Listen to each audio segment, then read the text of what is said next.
2018년 8월 13일 월요일 새벽, 미국 콜로라도의 아주 조용한 마을인 프레데릭은 여느 때와 다름없이 평온한 정적에 잠겨 있었습니다. 가로등 불빛만이 드문드문 비치는 이 평화로운 주택가에 검은색 SUV 한 대가 미끄러지듯이 들어왔어요. 차가 멈춰선 곳은 마을에서도 유독 예쁘기로 소문난 2층 저택 앞이었죠. 차 안에는 출장을 마치고 돌아온 34살의 샤넌 와츠가 타고 있었습니다. 그녀는 임신 15주 차의 산모였고 며칠간의 고된 일정 때문에 무척 지쳐있는 상태였습니다. 그녀를 집 앞까지 태워다 준 사람은 절친한 친구인 니콜이었습니다. 니콜은 샤넌이 무사히 현관문을 열고 들어가는 모습을 끝까지 확인한 뒤에야 안심하고 차를 돌려 떠났습니다. 이것이 세상이 기억하는 샤넌 와츠의 마지막 뒷모습이었습니다. 하지만 이 평온한 귀가 뒤에는 사실 폭풍전야와 같은 위태로움이 숨어 있었습니다. 사건 발생 몇 주 전부터 샤넌의 삶은 서서히 무너져 내리고 있었거든요. 샤넌은 2010년 페이스북에서 만난 남편과 2년 뒤에 결혼, 사랑스런 두 자녀를 기르고 있었습니다. 그러나 그녀는 남편 크리스의 변화 때문에 매일 밤을 눈물로 지새우고 있었습니다.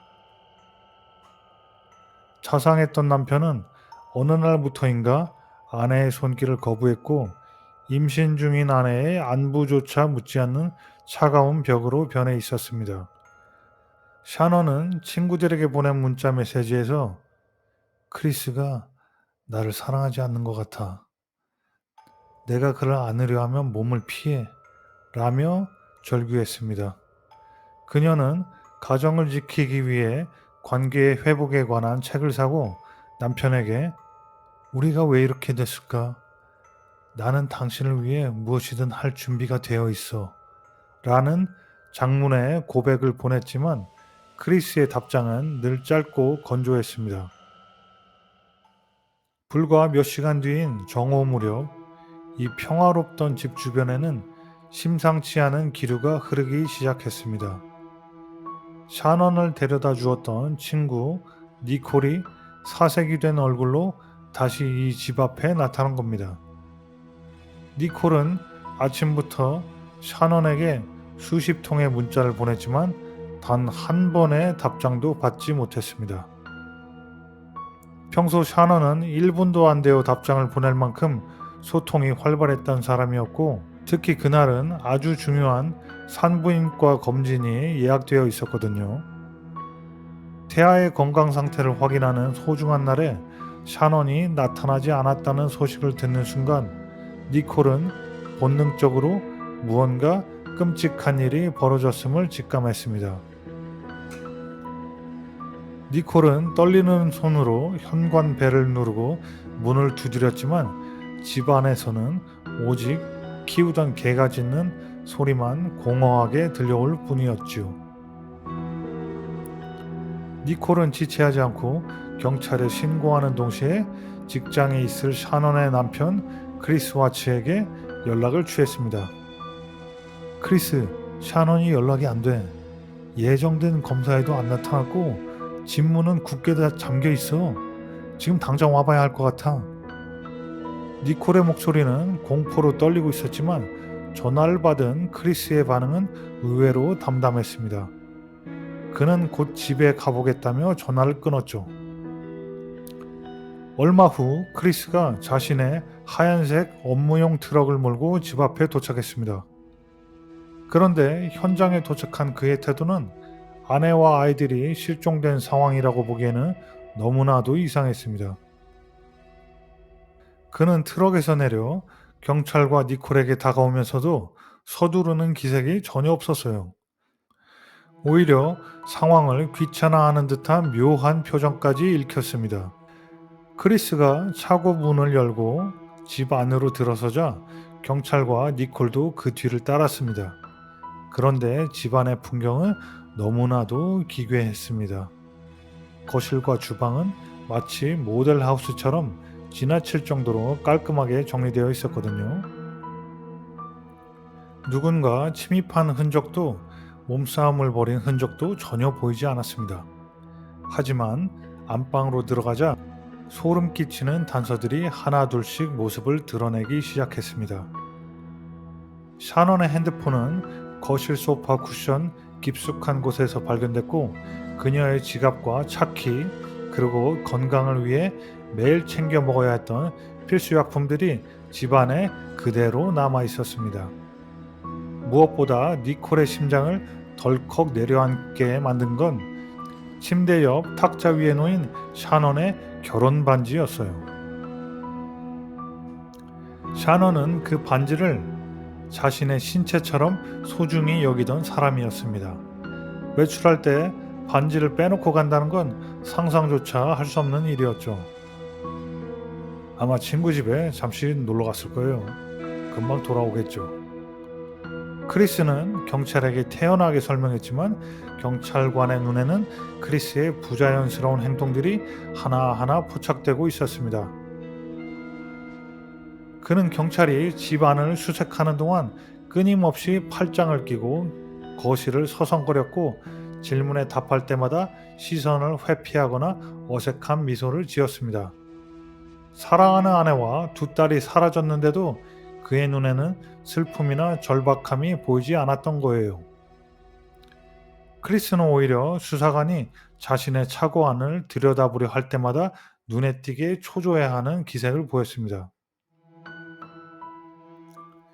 경찰은 즉시 이 사건을 실종 사건으로 전환하고 본격적인 조사를 시작했습니다.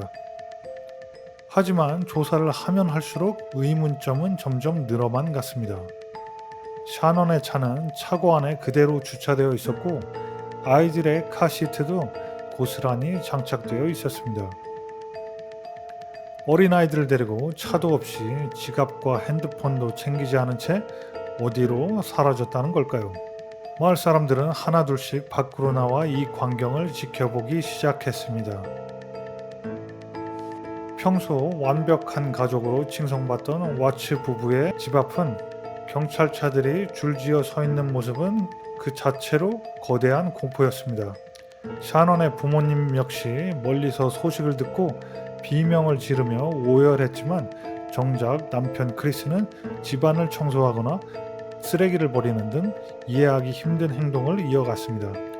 저녁이 되자 지역 방송국의 카메라들이 와츠 부부의 저택 앞으로 몰려들었습니다.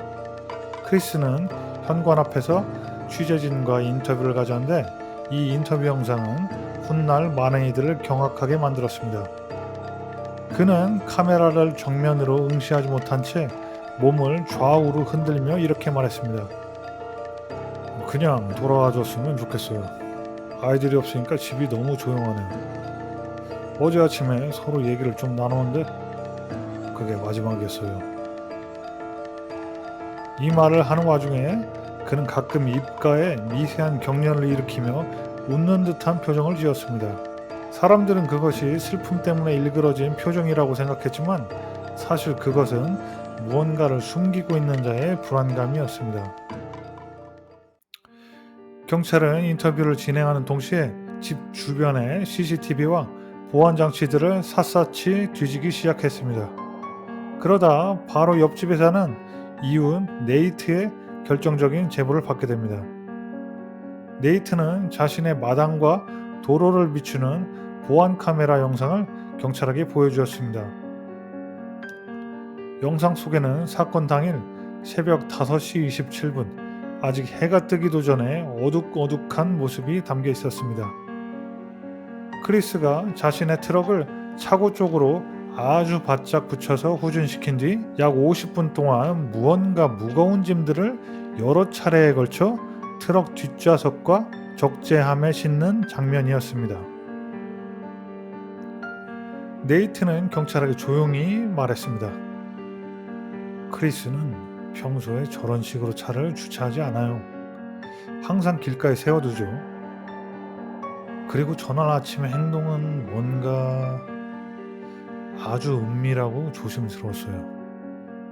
영상을 함께 지켜보던 크리스는 눈에 띄게 당황하며 머리를 감싸쥐었습니다. 작업 도구들을 신은 거예요.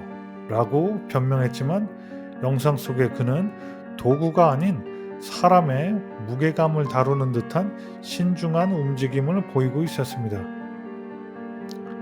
경찰이 네이트의 집에서 영상을 확인하는 동안 크리스는 화면에서 눈을 떼지 못하며 식은땀을 흘렸습니다. 네이트는 나중에 경찰에게 크리스가 영상을 보는 내내 몸을 가만두지 못했어요. 마치 그 안에 담긴 진실을 두려워하는 것 같았습니다. 라고 증언했습니다. 마을의 가로등이 다시 켜지고 밤이 깊어갔지만 사라진 샤난과 두 딸의 행방은 여전히 묘연했습니다. 평화로웠던 2층 저택은 이제 의문의 실종 사건이 발생한 범죄 현장으로 변해 있었고 자상한 남편으로 알려졌던 크리스의 등 뒤로는 길고 어두운 그림자가 드리워지고 있었습니다. 완벽한 가정이라는 가면 아래에 도대체 어떤 추악한 진실이 숨겨져 있는 걸까요? 8월의 뜨거운 여름밤 마을 사람들은 문을 굳게 걸어 잠갔고 경찰은 본격적으로 이 완벽한 남편의 뒤를 쫓기 시작했습니다. 이것이 미국 전역을 충격에 빠뜨린 잔혹한 비극의 서막이었습니다.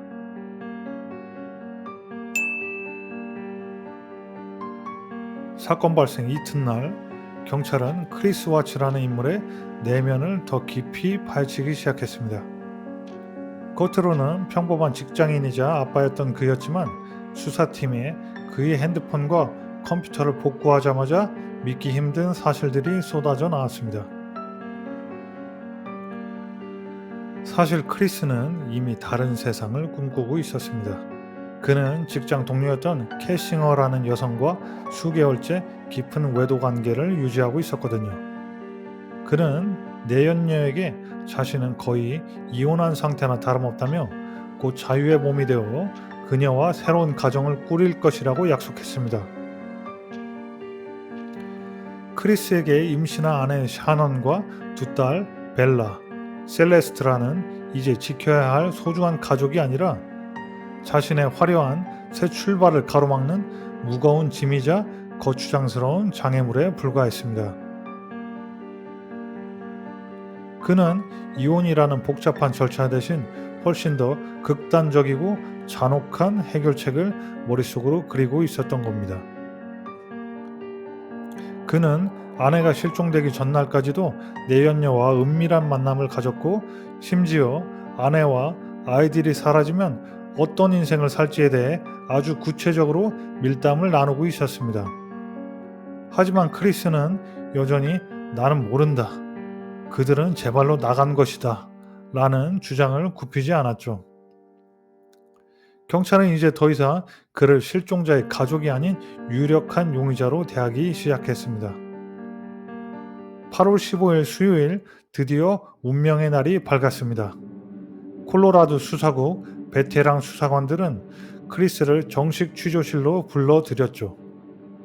창문 하나 없는 좁고 차가운 방, 그곳에는 오직 크리스와 수사관들의 숨소리만이 감돌고 있었습니다.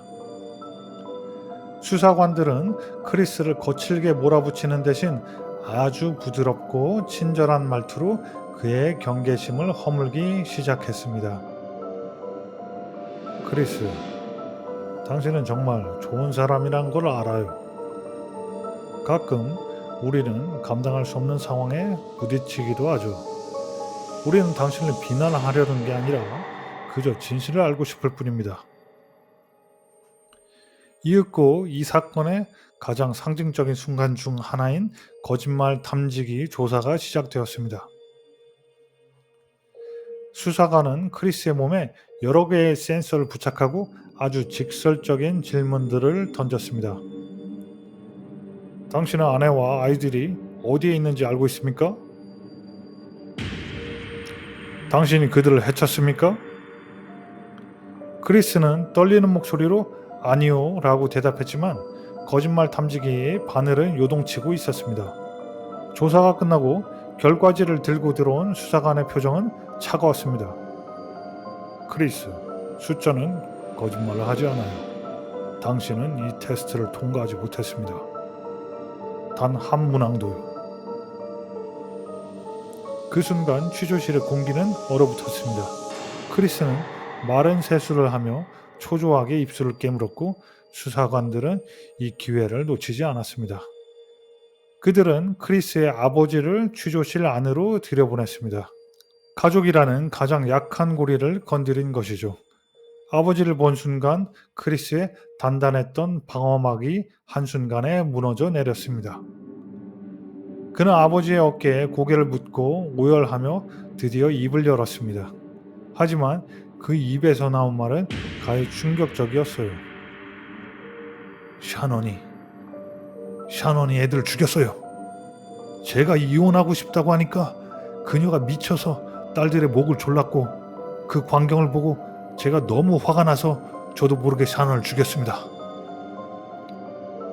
이것은 죽은 아내에게 모든 죄를 뒤집어 씌우려는 크리스의 마지막 발악이자 비열한 연극이었습니다. 하지만 경찰은 일단 시신을 찾아내는 것이 급선무였기에 그의 말을 믿어주는 척하며 시신을 유기한 장소를 캐물었습니다. 크리스는 마침내 지도를 가리켰습니다. 그곳은 자신이 매일 출근하던 석유 채굴 현장 셰르비 319라는 이름의 황량한 벌판이었습니다. 수색팀은 즉시 현장으로 급파되었습니다.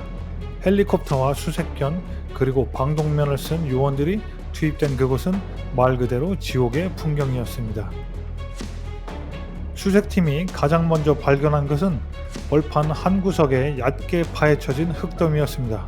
조심스럽게 땅을 파내려가자 그곳에서 실종된 샤넌 와츠의 시신이 발견되었습니다.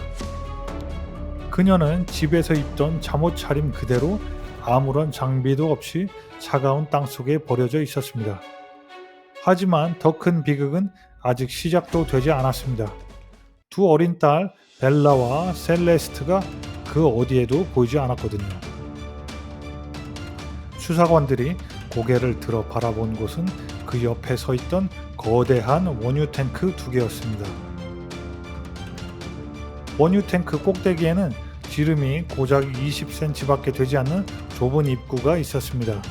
성인의 머리 하나가 겨우 들어갈 만한 그 좁은 구멍 주위에 누군가 일부러 걸어둔 듯한 어린아이의 금발 머리카락 몇 가닥이 걸려 있었습니다. 설마 했던 상상이 현실이 되는 순간이었죠. 크리스는 자신의 두 딸을 산채로 혹은 죽인 뒤에 그 좁은 구멍을 통해 차가운 기름 속으로 던져 넣었던 겁니다. 현장에 베테랑 요원들조차 이 끔찍한 광경을 보고 고개를 돌리며 눈물을 흘렸습니다. 시신 수습 과정은 참혹함 그 자체였습니다. 탱크 안에는 수천 리터의 원유가 가득 차 있었고 아이들을 꺼내기 위해서는 기름을 모두 빼내야 했습니다. 며칠간 이어진 작업 끝에 탱크 바닥에서 발견된 아이들의 모습은 차마 말로 표현할 수 없을 정도였습니다. 기름에 부식된 작은 시신들. 나중에 밝혀진 부검 결과에 따르면 첫째 벨라는 동생이 기름 탱크 속으로 던져지는 과정을 뒷좌석에서 지켜봤다고 합니다.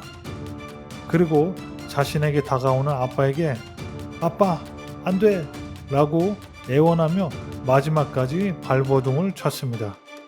벨라의 작은 손톱 밑에서 발견된 자신의 머리카락과 상처들은 그 아이가 느꼈을 공포를 고스란히 증명하고 있었습니다.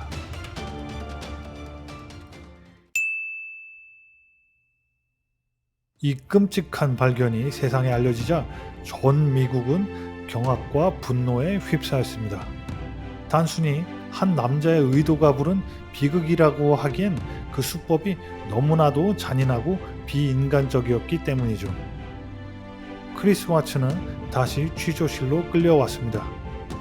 그는 여전히 아내가 아이들을 죽였다는 거짓 주장을 이어갔지만 수사팀은 이미 그가 범행을 저지르기 전날 밤 석유 채굴 현장에 위성 지도를 검색했다는 증거를 확보한 상태였습니다.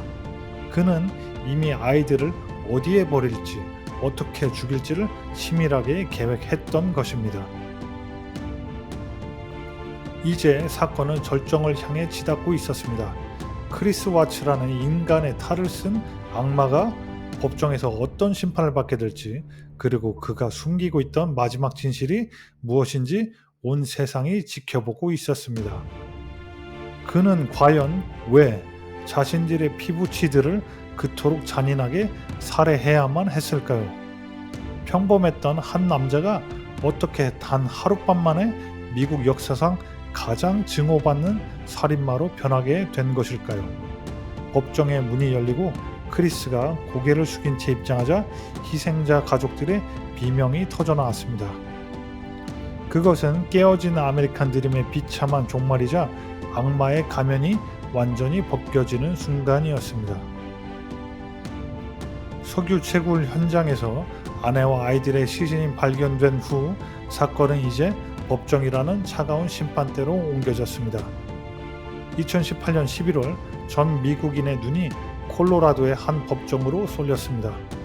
피고인석에 앉은 크리스 와츠는 이전에 침착했던 모습은 온데간데 없고 초췌한 얼굴로 고개를 푹 숙이고 있었습니다. 그가 법정에 들어선 순간 방청석에서는 낮게 깔린 신음과 분노 섞인 탄식이 터져나왔습니다. 그 자리에는 딸과 손녀를 한꺼번에 잃은 샤넌의 부모님도 앉아 있었거든요. 검찰은 크리스의 범행이 결코 우발적인 것이 아니었음을 증명하는 증거들을 하나하나 제시했습니다. 그는 범행 며칠 전부터 내연녀와의 완벽한 새 출발을 위해 아내를 제거할 계획을 세웠고 심지어 아이들을 어떻게 처리할지도 미리 계산해 두었습니다. 가장 충격적인 것은 그가 법정에서 내뱉은 유죄 인정이었습니다. 그는 사형 선고를 피하기 위해 자신의 모든 혐의를 인정했습니다.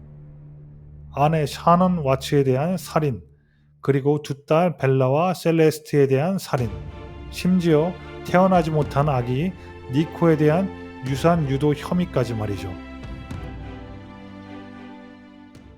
재판 과정에서 가장 가슴 아팠던 순간은 희생자 가족들의 발언 시간이었습니다. 샤넌의 아버지 프랭크는 떨리는 목소리로 크리스를 향해 울부짖었습니다. 우리는 너를 아들처럼 믿고 사랑했다. 내가 우리 딸과 손녀들에게 무슨 짓을 했는지 도저히 믿을 수가 없다. 너는 우리 가족의 심장을 도려냈어. 샤넌의 어머니 역시 넌 그 아이들의 아빠였잖아. 어떻게 그 작은 몸들을 차가운 기름 탱크 속에 던질 수 있었니? 라며 통곡했습니다. 법정은 순식간에 눈물바다가 되었지만 크리스는 아무런 대답도 없이 바닥만 응시할 뿐이었습니다. 결국 판사는 크리스 와츠에게 가석방 없는 종신형 5번을 선고했습니다. 종신형을 5번 거쳐야 형을 마감하는, 말 그대로 그는 이제 죽어서야 감옥 밖으로 나갈 수 있는 영원한 형벌을 받게 된 것이죠. 하지만 재판이 끝난 후에도 대중의 의문은 풀리지 않았습니다. 도대체 왜, 무엇이 평범했던 가장을 괴물로 만들었는가? 라는 질문 말이죠. 이 의문은 그가 감옥에 수감된 후 수사관들과의 추가 면담을 통해 밝혀진 진짜 진실을 통해 더욱 소름 끼치게 돌아왔습니다. 감옥에서 크리스는 이전의 거짓말을 모두 철회하고 그날 새벽의 진실을 털어놓았습니다. 그의 고백에 따르면 범행은 새벽 4시경 안방 침대 위에서 시작됐습니다. 그는 잠들어 있던 샤넌에게 이혼을 요구했고 격렬한 다툼 끝에 그녀의 목을 졸랐습니다. 샤넌은 임신 중이었기에 제대로 저항도 하지 못한 채 숨을 거두었죠. 그런데 더 소름 끼치는 사실은 그 다음입니다. 엄마가 살해당하는 소리에 잠에서 깬 첫째 벨라가 안방문을 열고 들어온 거예요. 엄마 어디 아파요? 라고 묻는 딸에게 크리스는 엄마가 몸이 안 좋아 병원에 가야 해 라고 태연하게 거짓말을 했습니다. 그는 죽은 아내의 시신을 담요에 싸서 트럭 뒷좌석 바닥에 실었습니다.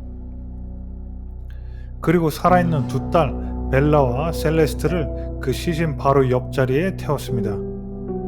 세르비 319 작업장까지 가는 45분간의 드라이브.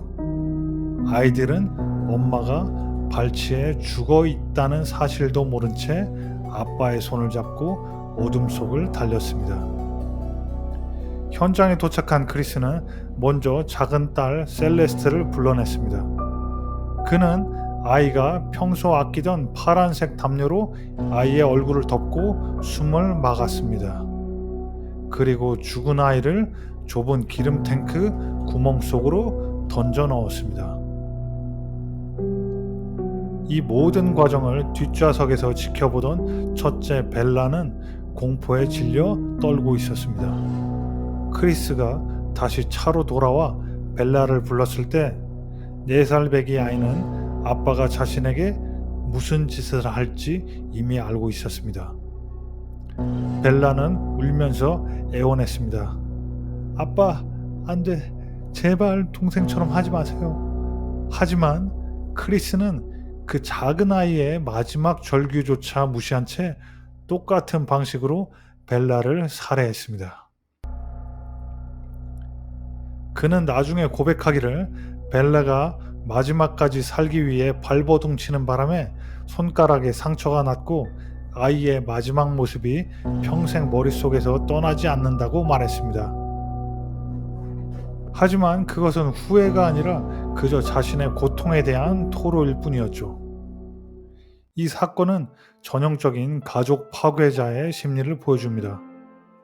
크리스는 자신이 실패한 결혼 생활과 경제적 압박을 스스로 해결할 능력이 없었습니다. 그에게 가족은 책임져야 할 대상이 아니라 자신의 새로운 인생을 가로막는 무거운 짐이었습니다. 그는 가족을 제거함으로써 자신의 인생을 마치 컴퓨터 게임처럼 혹은 드라마처럼 리셋할 수 있다고 믿었던 거예요. 그는 나르시시즘과 반사회적인 인격장애가 결합된 인물이었고 자신의 행복을 위해서라면 타인의 생명쯤은 아무렇지도 않게 여겼던 악마였습니다. 심지어 인간이라면 가장 사랑할 수밖에 없는 자신의 두 딸이라도 말이죠.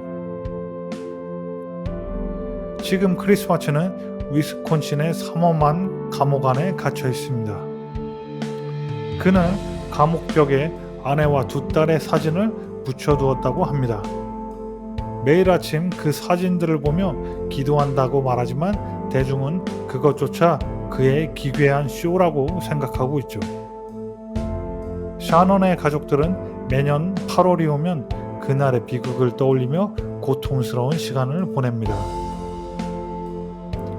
이름조차 가져보지 못한 채 사라진 아기 니코, 그리고 아빠를 영웅으로 믿었던 벨라와 셀레스트, 그 아이들이 차가운 기름 탱크 속에서 느꼈을 공포와 고독을 우리는 감히 짐작조차 할 수 없습니다.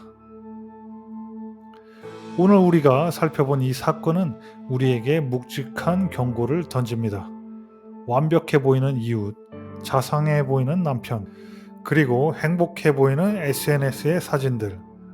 그 이면에 도대체 어떤 어둠이 도사리고 있는지 우리는 결코 다 알 수가 없습니다. 가장 가까운 사람이 가장 낯선 존재가 될 수 있다는 이 차가운 진실은 우리 사회가 가정 내 폭력과 정신건강 문제에 대해 더 깊은 관심을 가져야 함을 역설하고 있습니다. 어느덧 이야기가 마무리되었습니다. 억울하게 생을 마감한 샤넌과 두 천사, 그리고 태아 니코의 명복을 빌며 다시는 이런 잔혹한 비극이 반복되지 않기를 진심으로 바랍니다. 긴 시간 동안 이 무겁고도 슬픈 진실을 함께 해주신 여러분 감사합니다. 여러분은 이 사건을 보며 어떤 생각을 하셨나요? 크리스 와츠라는 인간의 내면에는 도대체 무엇이 살고 있었던 걸까요? 댓글을 통해 여러분의 소중한 의견을 나누어 주시기 바랍니다. 구독 잊지 마시고 다음 영상에서 뵙겠습니다. 그러면 편안한 밤 되십시오. 감사합니다.